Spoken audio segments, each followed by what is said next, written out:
Zee म्हणजे अरे झीला आपलं आपण काहीतरी एखादी सिरियल करायला मिळायला पाहिजे किंवा मग अरे एखादा अवॉर्ड मिळायला पाहिजे हे नेहमीच वाटायचं. आता गोष्टी बदलल्या आहेत ना. आता काय ते ॲग्रीमेंट साईन करून घेतात, मग कुणाला सांगायचं नाही वगैरे असं सांगतात. आपली सगळी इंडस्ट्रीतली आपली माणसं ती आपल्याला इथे भेटतात.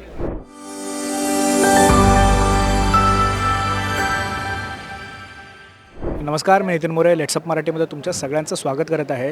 झी चित्रगौरव पुरस्कार 2025 आपल्या भेटीला आला आहे. झी चित्रगौरव पुरस्काराला 25 वर्ष पूर्ण होत आहेत. रौप्य महोत्सव पूर्ण होणार आहेत आणि याच रौप्य महोत्सवापूर्णमध्ये ना रेड कार्पेटवर खूप गोड कलाकार आपल्या भेटीला येतात आणि याच सगळ्या गोड कलाकारमधली एक गोड अभिनेत्री आणि माझी फेवरेट अशी छाया कदम आपल्या भेटीला आहे. मला ना छाया ताई असं बोलायला थोडंसं असं असं कसं तरी होतं, अरे छाया ताई छाया दे, पण इट्स ओके. ते खरंच खूप गोड दिसतेस.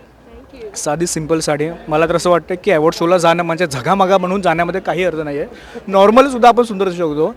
25 वर्ष पूर्ण होत आहे चित्रगौरवला. मला आठवतं आहे जेव्हा अल्फा मराठी होतं तेव्हा अल्फा मराठीपासून मी बघतो आहे. अभिनेत्री म्हणून सुद्धा आणि प्रेक्षक म्हणून सुद्धा नॉस्टॅल्जिया होतं की कुठून सुरुवात केलेली आणि आत्ता 25 वर्षाची पूर्तता आहे.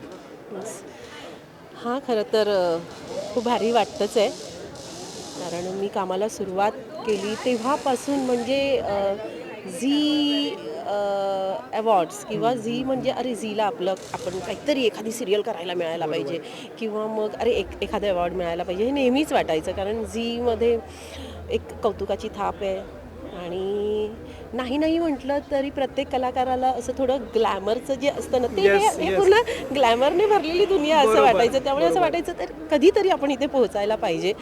सो येस, झी म्हणजे खूप जवळचं आहे. बरं, तर खूप सुंदर सुंदर चित्रपट तू आमच्यासाठी घेऊन आली आहेस. 2025 आला आहे. नवीन काही सिनेमांची काही थोडंफार तरी इन्फॉर्मेशन मिळेल, कारण का ना सगळेच बोलतात की आहेत पण आम्हाला सिक्रेट ठेवलं, पण अशा प्लीज थोडं तरी काही. अरे तेच आहे, काय आहे ना माझंही उत्तर तेच असेल.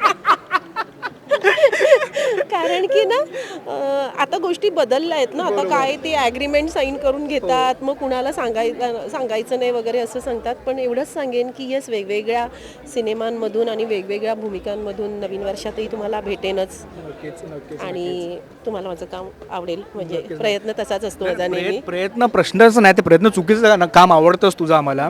झी गौरव पुरस्काराला 25 वर्ष पूर्ण झाली आहेत. जसं तू बोललीस की नाही, प्रत्येक कलाकाराला एक हौस असते की ग्लॅमर आपल्याला बघायचं आहे जे आपण इकडे बघतच असतो.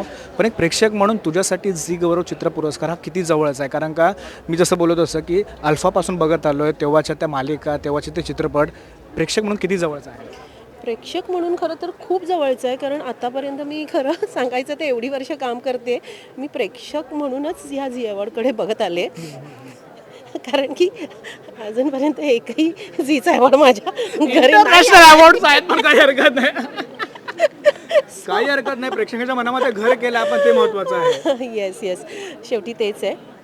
पण झी अवॉर्ड्सला कसं ना सगळी आपली माणसं भेटतात. अरे तर ते खूप भारी. म्हणजे ना मी कोकणातली आहे तर माझं नेहमी असतं ना आमच्या गावी जत्रा असते, तर ती जत्रा मी चुकवत नाही. बरोबर. कारण की ना मुंबईत राहून पण मुंबईतली आपली माणसं नातेवाईक भेटत नाही, ते त्या दिवशी एक दिवस आहे ना गावी सगळे भेटतात. तसं झी अवॉर्ड आहे की आपली सगळी इंडस्ट्रीतली आपली माणसं ती आपल्याला इथे भेटतात.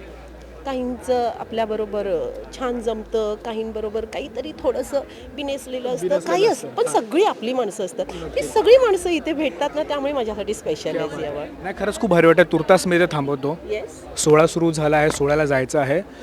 नवीन वर्ष आलं आहे. नवीन वर्षामध्ये खूप सुंदर चित्रपट आपल्या भेटीला येणारच आहे. तोपर्यंत तुला आणि तुझ्या संपूर्ण या प्रवासाला all the very best. Thank you.